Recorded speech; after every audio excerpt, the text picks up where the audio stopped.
Bien, vous allez maintenant réaliser un piston avec le logiciel SolidWorks. Vous commencez par cliquer sur plan de face. Vous cliquez ensuite sur l'icône esquisse, icône qui va vous permettre de dessiner un dessin, une esquisse. Une fois que c'est fait, vous vérifiez que vous ayez bien l'axe des origines qui apparaît. Si ce n'est pas le cas, vous allez survoler avec votre souris le mot SolidWorks, faire apparaître les menus et vous allez dans le menu affichage. Et là, vous sélectionnez l'onglet origine. Voilà, ça vous fait apparaître la petite croix en plus des flèches. Vous sélectionnez maintenant dans l'onglet esquisse qui se trouve ici l'outil ligne. Le curseur de votre souris se modifie, prend la forme d'un crayon et va vous permettre de tracer des traits. Vous cliquez sur l'origine, c'est-à-dire le point 0 de votre dessin. Vous tracez un trait plutôt à la verticale, alors normalement c'est pas très difficile. Vous avez la petite case jaune avec le trait vertical qui s'affiche pour vous indiquer que votre trait est bien vertical. Vous cliquez à peu importe la distance, peu importe les nombres en fait qui s'affichent. Vous cliquez une première fois et là vous avez des lignes en pointillés qui apparaissent. Ce sont des lignes qui vous aident à placer vos points puisque ces lignes sont soit verticales soit horizontales. Vous cliquez une deuxième fois pour avoir un petit trait horizontal et vous cliquez ainsi de suite de manière à avoir une forme comme ceci de L. Alors ici vous cliquez encore et encore ici. Donc vous avez vu là ce point. Alors je vais vous remontrer. Donc j'appuie sur la touche CTRL Z du clavier pour vous remontrer. Mon curseur de souris s'est modifié, il est redevenu normal, donc je suis obligé de resélectionner l'outil ligne.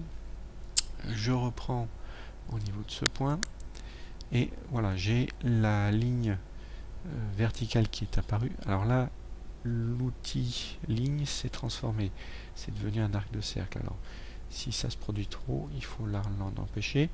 Donc, et je prends au niveau, je vais cliquer mon point au niveau des intersections des deux traits en pointillé, comme ceci, et je trace mon trait à l'horizontale comme ceci. Alors le problème c'est qu'il manque le trait là, par rapport à tout à l'heure il n'a pas été tracé, donc je clique sur le premier point et sur le deuxième point. Voilà, la forme en L est terminée. J'appuie sur la touche échappe du clavier pour faire disparaître cet outil ligne. Si un des traits n'était pas bien placé ou si une erreur s'était produite pendant le dessin, vous, avec ce curseur en forme de flèche pour simplement sélectionner les objets, vous sélectionnez les traits qui vous conviennent pas et vous appuyez sur la touche du clavier Supr pour supprimer. Et vous supprimez de cette façon vos traits. Alors on va recréer ce trait en appuyant ici sur ligne. On sélectionne l'outil, on clique dès que le point orange apparaît, une première fois et une deuxième fois. On appuie sur les touches échappe. Voilà, votre esquisse est faite. Vous allez maintenant ajuster les dimensions de cette esquisse, de ce dessin. Vous cliquez sur le premier point qui est ici. Vous avez à gauche une fenêtre qui s'ouvre et qui vous demande qui vous donne les coordonnées ou les relations sur ce point. Donc ce point, pour l'instant, il a une coordonnée en x de 11,5. Vous allez mettre 3. Vous avez validé en appuyant sur la touche entrée du clavier. Et puis pour x et 3 pour y, comme ceci. Vous voyez aussi que ce point s'est déplacé, mais en même temps la droite s'est déplacée. C'est normal. Vous avez ici un petit carré vert avec un trait horizontal qui vous indique tout simplement que cette droite par construction doit être horizontale. C'est valable parce qu'au moment de la construction on a bien fait attention de respecter l'horizontalité et la verticalité des points. Vous fermez la boîte de dialogue vous prenez un trait, le trait en haut à droite, et vous avez donc normalement X qui vaut 3, et vous mettez Y à 12.5. Et vous appuyez sur la touche Entrée. Sur le point en bas à droite, vous mettez en X 45, vous validez, et vous validez, vous fermez la boîte de dialogue. Voilà, votre esquisse est terminée.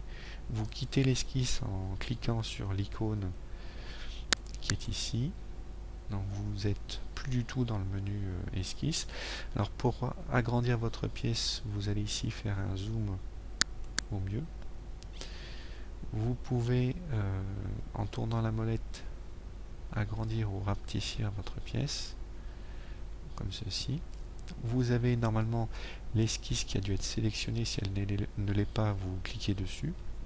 Vous avez l'onglet Fonctions qui s'est ouvert parce que le logiciel suppose que maintenant que vous avez fait le dessin, vous allez vouloir à partir de ce dessin faire un volume.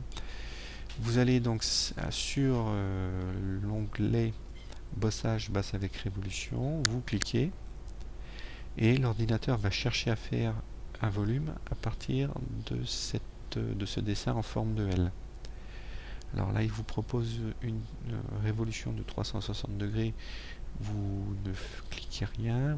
Par contre, vous cliquez sur l'axe, la case qui doit contenir l'axe de révolution que le logiciel n'a pas trouvé. Donc vous cliquez sur cette case pour indiquer que vous allez chercher à rentrer l'axe en question. L'axe en question, l'axe de révolution, ce sera celui-là, c'est-à-dire que tout votre dessin va tourner autour de cet axe. Et quand vous cliquez, l'ordinateur réalise l'opération, il fait tourner votre L et ça vous donne la forme du piston. Vous validez votre révolution et vous avez ici un piston qui a été réalisé.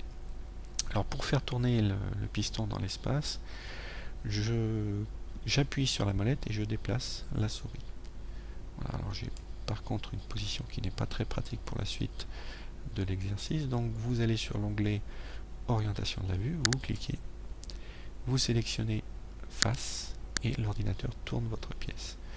Vous rapprochez votre souris du bout de l'axe de votre piston et vous, avec votre molette, vous essayez de vous rapprocher, voilà, de cet axe.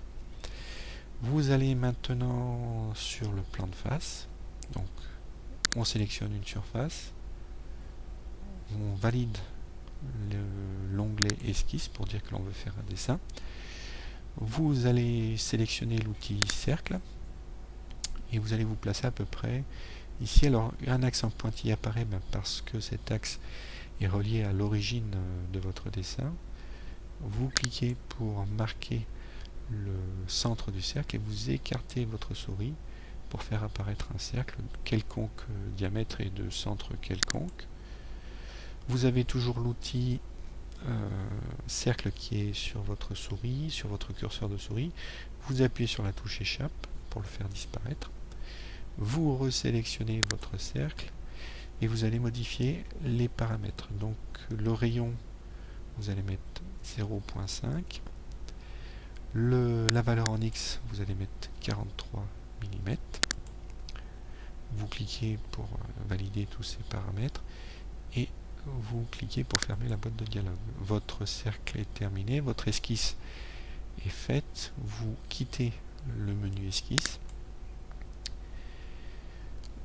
L'ordinateur normalement a sélectionné cette esquisse et a ouvert l'onglet Fonctions. Et là, vous allez choisir Enlèvement de matière. On va faire un perçage au bout de l'axe du piston. Vous sélectionnez cet enlèvement de matière. Par défaut, l'ordinateur vous fait un enlèvement de matière d'une profondeur de 10 mm.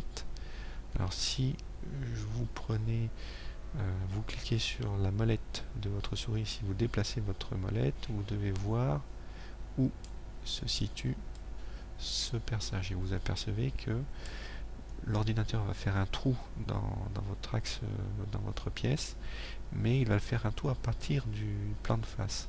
Alors nous, ce que l'on voudrait, c'est un trou qui traverse entièrement la pièce. Alors pour ceci, vous allez cliquer dans direction 2 pour faire un trou dans l'autre direction. Et donc un trou de 10 mm. Alors on aurait pu mettre une autre valeur puisque 3 mm suffisent largement de part et d'autre, puisque voilà, notre pièce fait 3 mm de diamètre. Et vous validez cet enlèvement de matière. Donc si vous regardez maintenant, vous devez pouvoir voir à travers votre axe. Voilà, votre piston est terminé. Vous pouvez le remettre en place comme ceci et le sauvegarder comme ceci.